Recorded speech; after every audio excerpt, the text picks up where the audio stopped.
안녕하세요. 사회를 맡고 있는 정하식 선생님입니다. 자, 이제 사회 1학기로는 마지막 수업이 되겠네요. 10번째 수업 시작해 보도록 하겠습니다. 자, 볼게요. 10번째 수업, 세계 속의 우리나라 경제에 대해서 한번 살펴보도록 하겠습니다. 세계 속의 우리나라 경제, 무역과 관련된 내용들이 많이 담겨 있고요.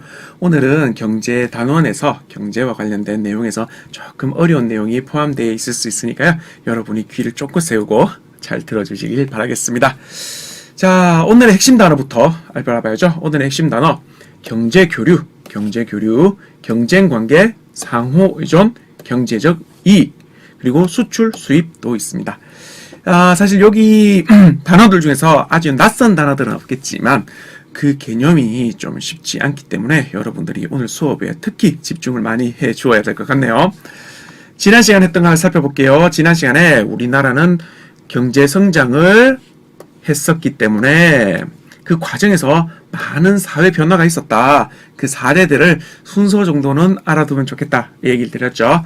그리고 사회 변화와 비슷하게 또 문제점들도 여러 개 드러났는데 정부, 기업, 그 다음에 시민단체, 그리고 시민 개개인들이 함께 이런 문제점을 극복하고자 노력하고 있다라는 얘기를 드렸던 걸로 기억납니다. 여러분도 기억나시죠?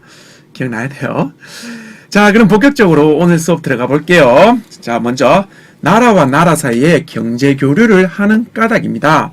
경제 교류라고 하면 조금 쉽게 얘기를 해볼게요. 쉽게 얘기를 해보면 무역이라고 생각하면 됩니다. 무역. 나라가 어떤 물건을 팔고 어떤 물건을 사고 이런 것들을 무역이라고 하죠. 이것을 말한다고 보면 됩니다. 간단하게 생각해서 이거라고 생각하면 되고요. 그렇다면 이 무역을 왜 하냐? 이 말을 지금 해보려는 거죠. 그죠? 자, 이 나라가 주어져 있습니다. A나라, 그리고 B나라. 선생님이 가상으로 A나라와 B나라를 이렇게 지금 정해놨는데요. A나라와 B나라의 상황을 한번 볼게요. A나라는 목재, 천연고무, 이런 게 엄청 많이 난대요. 목재나 천연고무. 목재, 우리 밖에 나가면 나무, 우리나라도 나무 엄청 많지 않아요? 그런 목재 말고, 우리가 쓸 수 있는 목재가 또 따로 목재가 따로 있어요. 우리가 그냥 흔히 보는 나무라고 해서 다 이거 쓸 수 있는가, 경제적으로 쓸 수 있는 거 아니냐, 그런 건 아닙니다. 경제적으로 쓸 수 있는 목재와 고무가 많이 난대요. 고무가 많이 나는 나라고 A나라가. 대신에 휴대전화나 자동차를 만드는 기술은 없대요. 목재와 천연고무는 많이 나는데 휴대전화와 자동차를 만들 기술은 부족한 나라가 A나라다. 그럼 B나라 한번 볼게요. B나라의 상황. 휴대전화와 자동차는 잘 만든대요. 이거는 쉽게 잘 만든대요. 쉽진 않겠지만 그런 기술이 있다는 거겠죠. 휴대전화와 자동차는 쉽게 기술이 있어서 잘 만들 수 있다. 이건 잘 만들 수 있는데 목재와 천연고무는 아예 나라에서 나질 않는다 라고 하더라고요.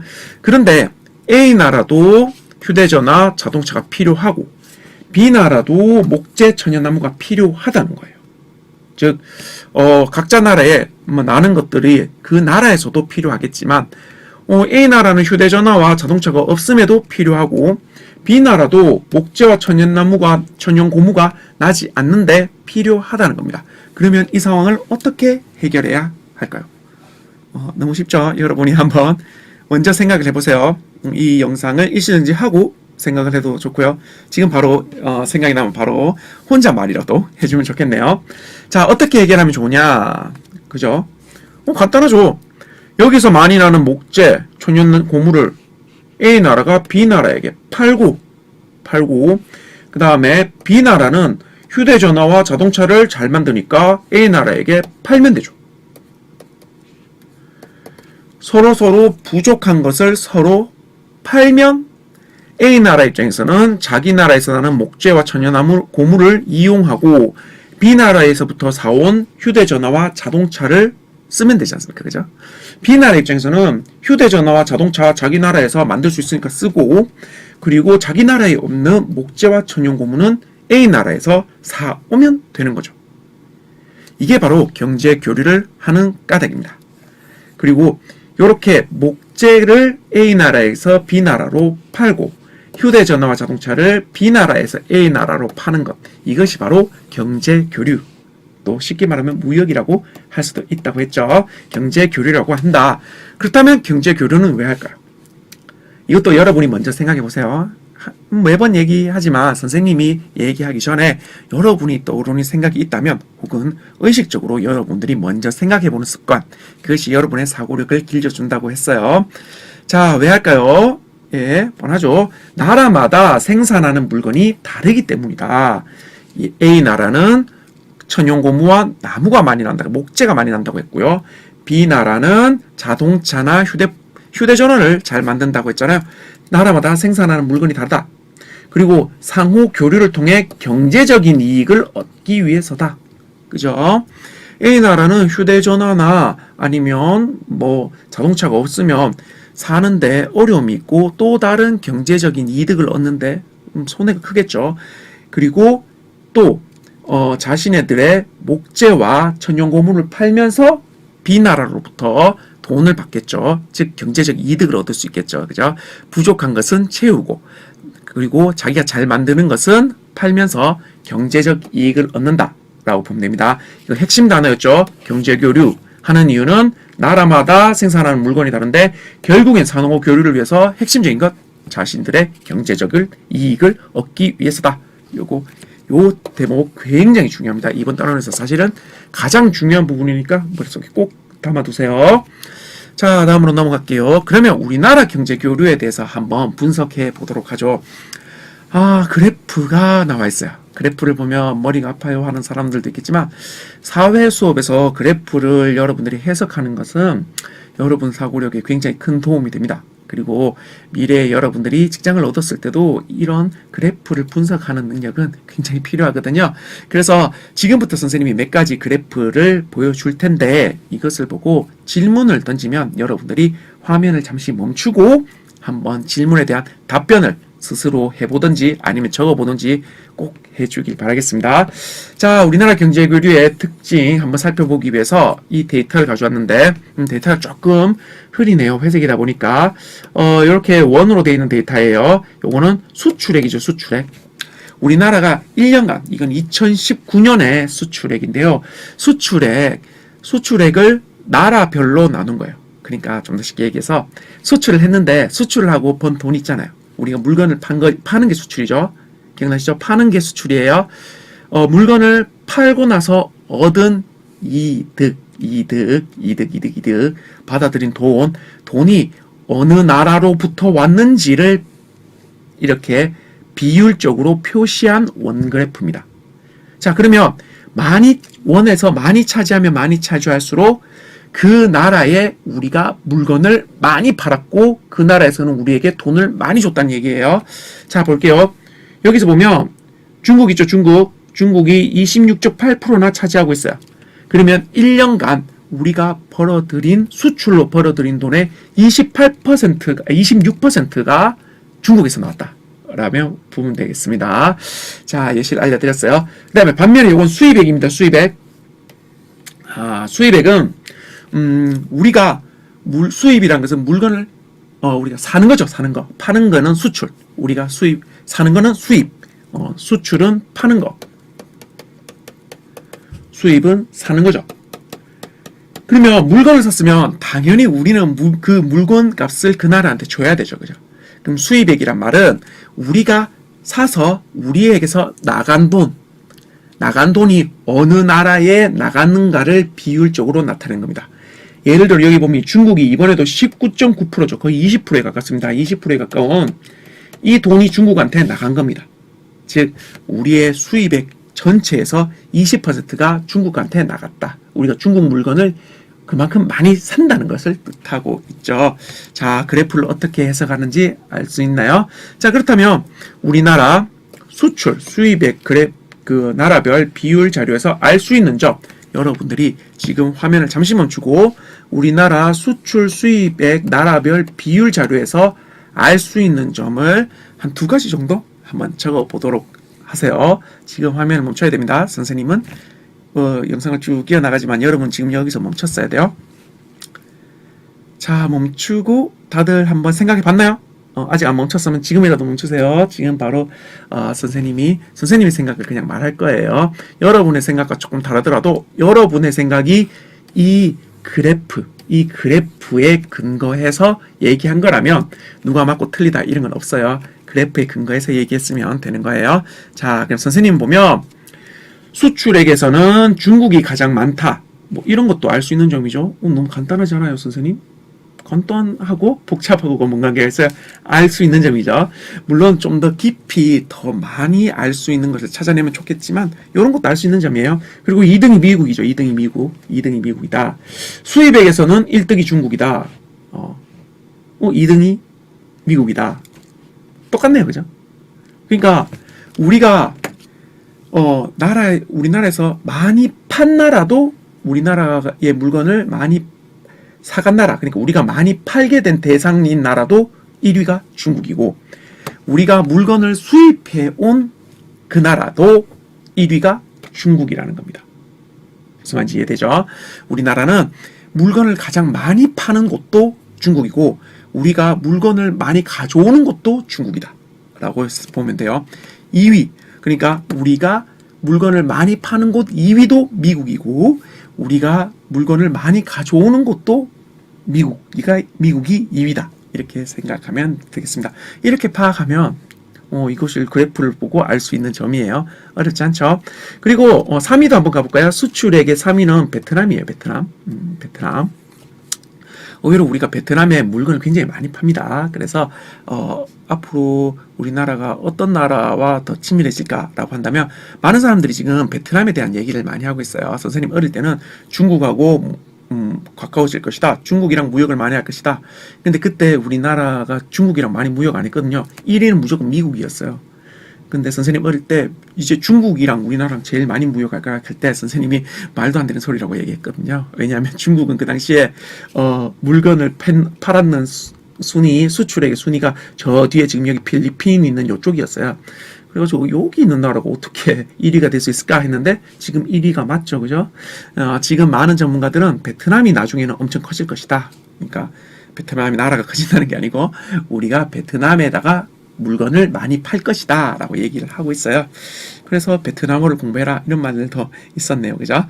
그럼 어쨌든 그건 좀 더 선생님 넘어간 얘기고, 어쨌든 수출액 수입액 그래프로 봤을 때 중국이 수출액의 1위, 우리 물건을 가장 많이 우리가 팔고 있는 나라, 팔고 있고, 그리고 중국에서 우리가 물건을 많이 사기도 하고 있다. 그리고 2위는 각각 미국이다. 그리고 수출액에서의 3위는 베트남이다. 베트남에 많이 팔고 있다. 이렇게 생각해 보면 될 것 같습니다.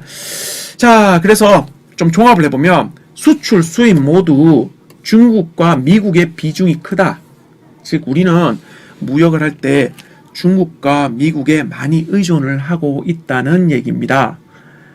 이게 무슨 말인지 이해가 돼요? 요즘에 여러분들 상식적으로 알 때 중국하고 미국하고 사이가 조금 안 좋아요. 그러면 자기들끼리 싸우면서 우리한테 이런 얘기를 할 수 있죠. 한국아, 나 미국인데 나 중국하고 지금 사이가 안 좋아. 너 중국하고 좀 멀어졌으면 좋겠어. 라고 하면 우리 입장에서는 미국님, 그럴게요. 이렇게 얘기를 쉽게 할 수 있을까요? 중국과 우리가 거리가 멀어지면 멀어질수록 우리의 이 수출액이 26.48%, 즉 전체의 4분의 1이 넘는 이 수출액이 줄어드는 거죠, 그죠? 그러면 우리나라 기업들도 마구마구 흔들리면서 망해가기 시작하겠죠. 그리고 또 반면에 중국이 한국아, 솔직히 너희 돈 버는 거에 4분의 1이 우리한테서 가져가는 거 아니야. 우리가 얼마나 중요해. 그러니까 네 미국하고 거리를 좀 둘래? 우리 미국하고 사이가 안 좋아? 그렇다고 우리가 알겠다, 그렇게 할게, 미국하고 거리를 좀 둘게 할 수 있나요? 아니죠. 미국도 무려 미국에게서 버는 우리나라의 돈이 12%나 돼요. 12%가 굉장히 큽니다. 그런데 함부로 미국하고 우리가 거리를 둘 수 있나요? 그렇지도 못하죠. 그래서 중국하고 미국이 갈등이 있는 이 상황에서 우리는 굉장히 조금 난감한 상황이 있다. 혹은 어찌 보면 중국도 미국도 서로서로 우리나라를 자기 편으로 만들고 싶어 하기 때문에 그 사이에서 우리는 더 이득을 취할 수 있는 상황이 될 수도 있겠네요. 자, 어쨌든 우리나라는 수출액, 수입액 모두 중국하고 미국의 비중이 매우 크다. 특히 중국의 비중이 굉장히 크다라는 걸 알아두셨으면 좋겠습니다. 자, 여기서 질문 하나만 더 던져볼게요. 좀 생뚱맞은 게 있어요. 잘 보면 수입액을 보면 중국, 미국, 일본 순인데 사우디아라비아가 있어요. 4위가 사우디아라비아입니다. 꽤 큰 거예요. 4위면 독일보다 사우디아라비아한테서 물건을 더 많이 산다는 거예요. 수출액, 그러니까 우리가 물건을 팔 때는 사우디아라비아라는 나라는 없어요. 지금 기타 어딘가에 박혀있겠죠. 기타는 뭐 얼마 안 되는 돈을 버는 나라들이기 때문에 근데 수출은 많이 안 하는데, 우리가 사우디에 수출은 많이 안 하는데 수입은 왜 4위나 할 만큼 많을까? 요거에 대해서 한번 생각해 봐요. 이걸 생각해 보려면 사우디아라비아가 요쯤 있거든요. 거리도 멀어요. 거리도 먼데 어떻게 4위나 될까? 아까 전에 물건을 사온다, 수입을 한다가 물건을 사온다는 거죠. 그 말은 내가 물건을 사온다, 수입을 한다는 것은 그쪽에는 많은데 나는 없는 거를 수입해 오겠죠. 그럼 사우디아라비아에서 수입해 온다는 것은 사우디아라비아에는 많은데 우리는 없는 게 있다는 거죠. 그게 뭘까요? 역시 화면 멈추고 한번 생각해봐요. 뭐 찾아봐도 돼요. 사우디아라비아 풍부한 것.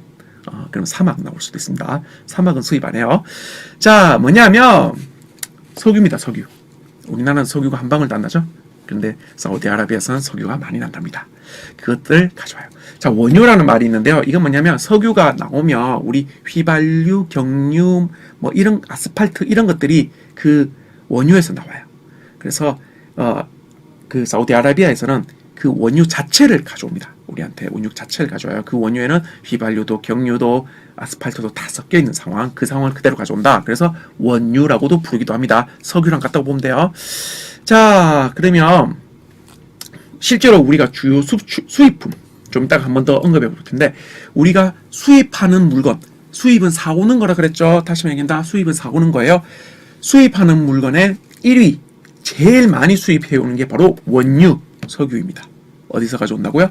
사우디아라비아에서. 물론 사우디아라비아 말고 다른 곳에서도 가져오는데 사우디아라비아에서 가장 많이 가져오는 것 같아요. 뭐 이란이나 혹은 또 다른 나라에서도 원유는 가져오고 있습니다. 자, 우리가 원유가 부족하기 때문에, 다시 얘기합니다. 원유가 부족하기 때문에 원유가 많은 사우디아라비아에서 수입을 하고, 그래서 사우디아라비아가 수입액 4위에 해당한다고 볼 수 있습니다.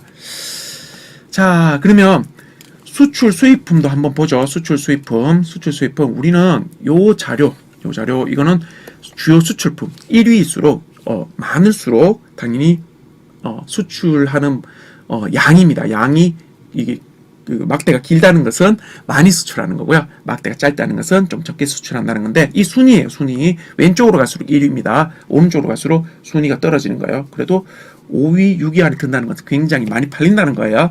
자, 여기로부터 알 수 있는 점. 역시 영상을 스탑하고 여러분이 알 수 있는 점 최대한 많이 한번 적어보세요. 영상을 스탑해야 됩니다. 자, 스탑하고 생각해보고 온 거 맞죠? 그럼 계속해 나갈게요. 자, 주요 수입품에서 알 수 있는 사실부터 한번 살펴볼까요? 원유 수입이 많죠? 그 다음에 원유 말고도 천연가스, 석탄, 이거는 다 우리가 공업 활동, 그러니까 공장을 돌리기 위해서 혹은 우리가 자동차를 몰기 위해서 등등 에너지를 얻는 자원이에요. 즉 우리는 에너지로 쓸 수 있는 원유나 뭐 천연가스나 석탄이나 이런 것이 석탄은 그래도 예전에 많이 났는데 원유나 천연가스는 전혀 나지 않아요. 석탄도 요즘에는 사람들이 잘 캐러 가지 않죠. 그래서 이것도 수입해 옵니다. 그래서 에너지와 관련된 것들을 수입을 많이 해와요. 그리고 또 하나 더 있죠. 반도체를 수입해 옵니다. 반도체를 수입해 와요. 그리고 반도체 제조용 장비를 더 많이 와요. 이거 뭐냐면 반도체를 만드는 기계입니다. 이걸 가져와요. 반도체를 만드는 기계를 가져온다고? 왜 가져오죠? 반도체를 만들기 위해서 아닐까요? 자, 그리고 또 하나 더. 석유 제품이란 걸 또 수입해와요. 자, 그러면 중요한 건 에너지와 반도체 관련된 것을 많이 수입해오고 있다. 그죠? 원유, 천연가스, 석탄은 석유 제품도 그렇고 에너지와 관련된 제품이다. 반도체와 반도체 제조용 장비는 반도체 관련 수입품이죠. 그죠? 즉 우리의 수입품은 대개 에너지와 반도체에 집중되어 있다. 이걸 외울 필요는 없고 그렇구나 알아두기만 하면 됩니다. 자, 주요 수출품 한번 볼게요. 여기서 알 수 있는 점 여기 좀 신기하고 묘한 게 있어요. 한번 보면 압니다. 여러분이 이미 알고 있는 점을 생각해 볼 때 이런 의문이 들었으면 더 좋았을 것 같은데, 자, 반도체 수출이 가장 많아요. 압도적이죠. 2위에 2배가 넘어요. 엄청 많아요. 우리나라는 사실 반도체로 사실 먹고 사는 나라들 중에 하나입니다. 물론 다른 제품들도 어마무시하게 수출하지만 반도체가 굉장히 많이 수출 효자 상품이라고 보면 좋겠어요. 근데 이상하지 않아요? 아까 전에 수입품 중에서 2위가 뭐였죠? 반도체였어요. 근데 수출품에도 1위가 반도체예요. 그만큼 많이 수출을 한다는 것은 우리가 잘 만든다는 거잖아요. 근데 수입은 왜 하는 거지? 이런 생각 안 드나요? 이런 생각이 드는 것이 창의적인 사고라고 합니다. 이런 창의적인 사고는 관찰해보고 끊임없이 질문을 해보는 데서 비롯돼요. 여러분도 그런 습관을 길러줬으면 좋겠습니다. 그리고 석유 제품을 수출한다고? 우리는 이것도 이상한 거 있지 않습니까? 우리는 석유를 수입하는 나라잖아요. 근데 석유 제품을 수출한다고? 이상하죠. 자동차, 편판 디스플레이, 이건 편판 디스플레이는 액정 같은 거 말하는 겁니다. TV, 그 다음에 여러분 휴대폰에 있는 액정, 이런 것들을 말하고요. 자동차 부품, 합성수지, 자, 이해가 돼요. 요거는 됐어요. 요거는 이해가 갑니다. 그런데 반도체가 왜 이렇게 많은데, 왜 수입은 또 왜 하냐? 그 다음에 석유 제품은 우리는 석유가 안 나고 수입하는데 어떻게 우리가 수출을 하느냐? 자, 요거 한번 살펴보죠. 우리나라는 원유 등 자원이 부족하지만 우선 우리나라 수출품과 수입품 특징부터 한번 정리를 해볼게요. 아까 질문은 조금 이따가 하고, 우리나라는 에너지라고 쓸 수 있는 원유, 천연가스, 이런 석탄, 이런 것들은 자원이죠, 자원. 이건 가공해서 만든 제품은 아니잖아요. 이거 자원들이 부족해서 이런 것들은 수입을 하죠. 하지만 반도체, 자동차 이렇게 가공품들, 가공했는 제품들은 잘 만들어서 수출을 하고 있는 상황이죠. 다시 한 번 더, 우리는 자원은 부족해서 수입하고 있지만 가공해 있는 제품들은 잘 만들어서 수출한다. 이것이 우리나라 경제 교류의 수입 수출의 특징이다. 요거 꼭 기억해 주시면 좋겠습니다. 자, 아까에 했던 질문, 만들 수 있는 질문이라고 했는데 선생님이 다 던졌죠. 반도체 이렇게 많이 수출하는데 뭐 하려고 수입도 하냐? 그 다음에 우리는 석유를 이렇게 수입해야 되는데 왜 석유 제품을 오히려 팔고 있지? 이런 질문들 한번 보죠. 우선 첫 번째, 이런 것도 있네요. 우리 수입할 때 아까 전에 반도체 제조용 장비도 수입하고 있었죠. 이건 왜 수입을 할까요? 이건 너무 뻔한 질문 아닙니까? 그죠? 반도체 제조용 장비, 반도체 만드는 장비를 왜 수입하죠? 뻔하죠. 반도체를 우리는 많이 만드니까요. 많이 만드니까, 근데 우리가 반도체 제조용 장비는 못 만드는 거예요. 그래서 너희 반도체 제조용 장비 그거 우리한테 좀 줘. 우리가 반도체 많이 만들어서 팔게. 그래서 이걸 수입해 오는 거예요. 자, 다음. 반도체를 많이 수출하는데 수입도 반도체가 2위예요. 왜 그럴까요? 반도체는 딱 하나의 종류가 아니라 여러 종류가 있어요. 그 중에서 우리가 잘 만드는 종류의 반도체가 있고 우리가 안 만드는 종류의 반도체가 있어요. 근데 우리가 전자기기를 쓸 때는 우리가 잘 만드는 반도체도 많이 쓰이지만 또 우리가 안 만드는 종류의 반도체도 많이 쓰여요. 그래서 우리가 안 만드는 종류의 반도체는 수입을 해오고 우리가 잘 만드는 종류의 반도체는 우리가 만들어서 우리도 쓰고 남은 것들은 또 수출하고 있습니다. 자, 원유를 수입하는데 어떻게 석유 제품을 만들죠? 사우디아라비아나 이런 나라들은 원유는 많이 나는데 아까 전에 뭐라고 했어요? 원유에는 휘발유, 경유, 등유, 그리고 아스팔트 이런 게 섞여 있다 그랬죠? 이거를 나누어서 원유를 휘발유, 등유, 경유, 아스팔트 이렇게 착착착 나누어서 이렇게 휘발유 만들고 등유 만들고 경유 만들고 아스팔트 만들고 하는 기술은 사우디아라비아에서는 부족해요. 우리나라가 그거 정말 잘하거든요. 그래서 원유를 수입해와서 그렇게 나눠가지고 다시 수출하고 있어요.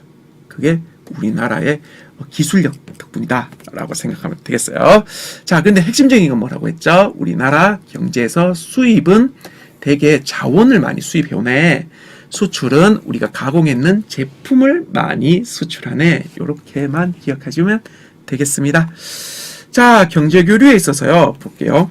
우리나라 그래서 많은 것들을 수입해오고 또 수출해가고 있죠. 우리나라의 발전된 기술, 그에 따른 물건들은 수출하고 있고요. 부족한 자원, 물건, 기술도 부족한 거 있어요. 우리가 모든 걸 다 잘하진 않아요. 그리고 어떨 때는 사람을 데려오기도 합니다. 사람도 수입해오기도 해요. 노동력이 필요할 때.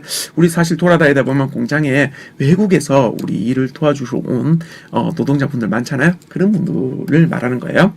자, 우리가 발전된 기술과 물건은 팔고 부족한 자원, 물건, 기술, 노동력은 사오고 있죠.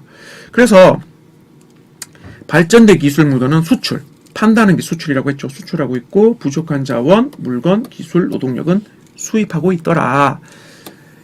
그런데 만약에 우리가 물건을 팔지를 못하면 우리는 돈을 벌 수 있나요? 아니요, 못 벌죠. 그리고 반대로 우리가 수입, 너 우리나라에서 돈 나가는 거 싫어, 수입 안 할래 해버리면 그게 될까요? 안 돼요. 왜냐하면 아까 전에도 봤듯이 반도체 만들 때 필요한 장비는 수입을 해와야 반도체를 만들 거 아니에요. 그래야 수출을 해서 먹고 살죠. 그리고 원유를 가져와야 우리가 그 에너지로 공장도 돌리고 차도 움직일 거 아니에요. 그리고 그 원유를 또 가공해가지고 석유 제품을 또 팔고 있잖아요. 즉 돈 나간다고 해서 수입 안 하면 절대 안 돼요. 그럼 수출도 못 하는 거예요. 그래서 우리나라는 우리에게 물건을 팔아주는 나라도 되게 소중해요. 그들이 있기 때문에 그들이 팔아주는 물건 덕분에 우리가 또 공장도 돌리고 또 물건도 만들어서 수출할 수 있는 거죠. 즉 반대로는 그 나라 역시도 우리한테서 물건을 가져가야 그들이 사용할 수 있어요. 한쪽에 물건을 팔지 않거나 사지 않으면 여러 나라들이 문제가 되죠. 그죠? 만약 이쪽 나라에서 큰 문제가 생겨서 물건이 오지 않는다, 우리는 또 새로운 제품을 만들 수가 없게 되는 거죠. 그리고 우리가 새로운 제품을 못 만들면 우리한테서 물건을 사가야 되는 저 나라는 또 큰 문제가 생기죠. 그럼 저 나라도 물건을 못 만들고, 그럼 저 나라한테 물건을 사가져가던 나라도 문제가 생기고, 서로 엮여 있는 거예요, 지금. 이렇게 서로 수출과 수입, 경제 교류로 엮여 있는 상태. 그래서 서로 의존하고 있는 상태를 우리는 상호 의존이라고 합니다. 서로 부족한 것이 있고 서로 잘하는 것이 다르기 때문에 서로가 사고 팔고 하면서 엮여져 있고 서로가 서로를 돕고 있는 상태, 이것을 상호 의존이라고 합니다. 자, 반대로 경제 교류에 있어서는 당연히 상호 의존도 있지만 경쟁도 있어요. 뭐냐면 예를 들어서 A 나라, B 나라라고 했지만 사실 휴대폰계에서는 우리나라와 미국이 경쟁이 좀 하고 있죠. 이렇게 휴대전화 기술 경쟁 혹은 가격 경쟁, 이런 경쟁을 통해서 우리나라가 저 다른 나라보다 더 많이 팔고, 아니야 우리나라께 더 많이 팔리도록 노력하는 이런 관계도 이루어지고 있다. 그를 우린 경쟁이라고 불러요. 즉 경제 교류를 하는 이유는 서로가 부족한 점이 있고 그것을 서로 수출하고 수입하면서 서로의 경제적 이득을 얻기 위해서인데, 그 관계상 서로가 서로의 부족함을 채워주고 있어서 상호 의존도 되지만, 서로 내가 만드는 것과 그들이 만드는, 다른 나라가 만드는 것이 서로 겹치면 경쟁할 수도 있다. 즉 이런 식으로 경쟁할 수도 있다라는 걸 꼭 기억해 주세요.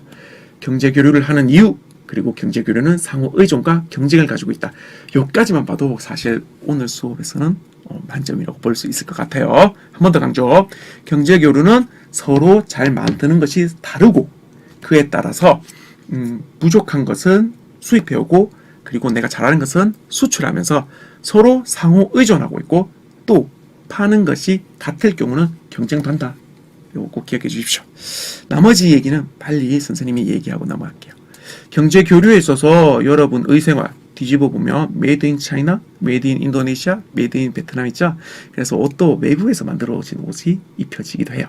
그리고 식생활, 외국 음식 여러분들 많이 먹죠. 이와 같이 경제 교류가 많아질수록 우리 생활에도 변화가 있다. 이렇게 기억해 주시면 되겠어요. 우리 주생활, 그러니까 우리 집에서도 외국 물건들이 많이 들어오죠. 그래서 우리 생활에서도 경제 교류에 영향을 많이 받습니다. 여가생활, 이거 보고 있는 영화 있죠? 이거 주인가요? 선생님 기억 잘 안 나는데 이거 미국 영화죠? 미국 영화 보고 미국 사람들은 우리나라의 BTS 보고 이렇게 서로 문화도 교류하면서 여가생활이 달라지고 있다. 그리고 우리는 외국으로도 취업이 가능해요. 여러분들도 구글이나 아니면 뭐 아마존이나 이런 회사에 취업할 수도 있겠죠. 미국 회사지만.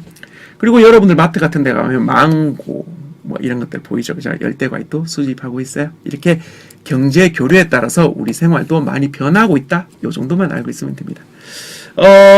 요거 외국 기업으로서의 취업이 아니고 요거는 선생님이 조금 잘못 적었는데요. 요거는 기술도 교류하고 있다는 겁니다. 우리가 부족한 기술은 받아들이고 우리가 잘하는 기술은 알려지고 또 인도에 우리나라 기업이 이렇게 들어가 있어요. 외국에 우리나라 기업이 직접 진출해서 거기서 물건 만들어서 가져오기도 해요. 정말 신기한 거 있죠. 나이키라는 회사 있잖아요. 그거 미국 거거든요. 근데 나이키 대부분 뒤집어 보면 메이드 인 뭐 인도네시아입니다.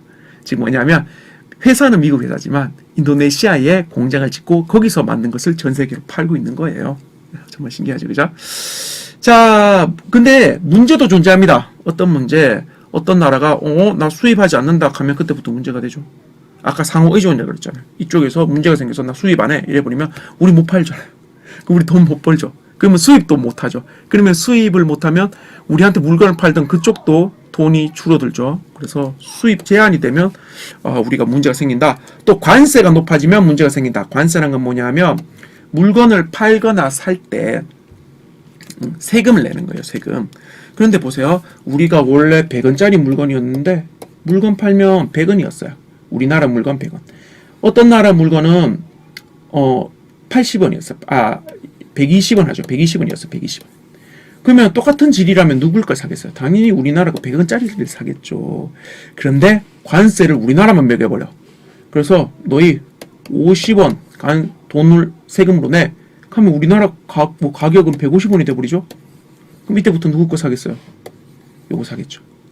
이런 식으로 세금을 부여하는 거, 이걸 관세라고 합니다. 그래서 우리나라에다가 가끔 한 번씩 세금을 무진장 이렇게 올려버리는 나라들이 있어요. 왜? 자기 나라들 물건이랑 우리나라 물건이랑 우리나라 물건이 더 잘 팔리면 우리나라에게 세금을 막 부여해가지고 가격을 높게 만들어서 자기 나라 물건이 잘 팔리게 이렇게 하는 나라들이 있거든요. 이것도 갈등을 조장할 수 있는 상황이죠. 또 수입 거부로 인한 갈등도 있어요. 그죠? 이거 수입 거부. 이건 우리나라에서 한 적도 있어요. 일본에서 그 당시에 방사선 오염된 물고기가 있을 수 있다라는 이야기에 따라서 우리나라가 수입을 거부한 일도 있었어요. 그건 사실 정당한 일이긴 한데요. 어쨌든 일본 입장에서는 그게 갈등으로 생각했던 것 같아요. 자, 그리고 반대로 우리나라 물건을 수입을 거부하는 사례도 엄청 많았어요. 우리도 그래가지고 우리는 사실 정당했는데도 피해를 입는 경우도 사실 있었습니다. 일본과의 관계에서는 우리가 사실 정당했죠. 방사선 오염된 걸 국민들한테 먹일 수는 없잖아요. 그죠? 자, 이런 어쨌든 정당하지 않았던 이런 수입 거부로 인한 갈등도 분명히 있을 수는 있다. 그 다음에 오히려 또 외국산에 너무 의존해서 또 문제가 되는 경우도 있어요. 외국산에 너무 의존해서 문제가 되는 경우도 있다. 자, 정리해 보겠습니다. 핵심은요. 경제교류를 하는 이유, 나라마다 생산하는 물건이 달라서 그래서 경제적 이익을 위해서 상호교류를 한다. 그리고 서로 이제 부족함을 채워주는 이런 상호 의존 관계에 나라들이 맺어져 있고요. 그러나 같은 물건을 파는 경우는 경쟁 관계에 맺어지기도 합니다. 상호 의존이 기본이지만 그 위에 경쟁이 있을 수 있다. 그래서 오늘 핵심 단어 한번 볼게요. 경제교류를 하는 이유 얘기했죠. 나라마다 잘 만드는 물건이 서로 다른데 거기에 대해서 서로 부족함을 채워주기 위해서 경제적 이익을 위해서 한다. 이게 목적입니다. 그럼에 따라서 서로 부족한 점을 채워주다 보니 수출 수입으로 서로의 부족함을 채워주다 보니 상호 의존적이고 또 수출할 때의 물건이 비슷한 나라들은 서로 경쟁할 수 있다. 이런 흐름을 여러분들이 기억해 주시면 오늘 수업은 완벽하다고 볼 수 있겠습니다. 자, 오늘 10번째 수업 사회 1단원의 1학기의 마지막 수업이었는데요. 앞으로도 2학기 수업 더 있어요. 완전히 끝난 거 아닙니다. 하지만 1학기의 마지막 수업이었는데 오늘 수업 조금 어렵고 길었다고 보입니다. 집중해 주신 여러분 정말 감사하고요. 혹시 이해가 되지 않는다면 영상을 다시 한번 봐주셨으면 좋겠어요. 오늘 수업하느라 정말 고생 많았습니다. 감사합니다.